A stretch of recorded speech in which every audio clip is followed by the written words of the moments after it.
Hello there, welcome to the DaveTech YouTube channel, and in this video I am going to show you how to download and install the Google Home app to Android TV if you don't have Google Play Store. If you find the video helpful, like and subscribe to the YouTube channel for more important videos like this. So if you don't have the Google Play Store app on your Android TV, as you can see on my Android TV, I don't have it. This is what you can still do to install any application like this. All you have to do is to go over to your browser. I'm using a Google browser. You can choose any browser that you have. Now your browser, what you are going to do is search for application that you want.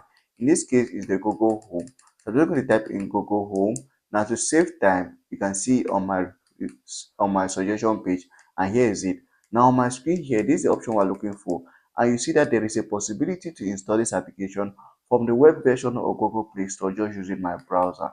So I can come over here, click on just this option, and you're going to see the install button here. So I can come over here and just click on install, and the application is going to download and install. Now if your TV is an Android TV, they don't have to worry, because when the application is downloaded, it is going to adjust to your Android TV since it has an Android operating system.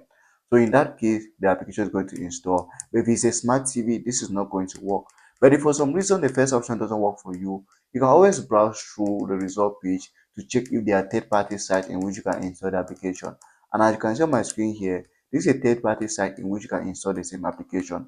If you go out to an option like this, you can download the application and install to your Android TV without any issues. But for someone like me, I'll tell you that third-party sites are not that reliable, but they can do the work sometimes. I'm not saying this is going to 100% work for you. Just go ahead and try it out if the first option doesn't work for you. But if the first option works, then you don't need the second option. So the first option is just for you to go over to the web version of Google Play Store and install the application without any issues. So here's it over here. It's downloaded and installed to my Android TV, as I already showed at the beginning of the video. So you go over here, as you can see, the application has downloaded and is currently installed into my Android TV. And that's how to download and install this application even if you don't have the Google Play Store app without any issues.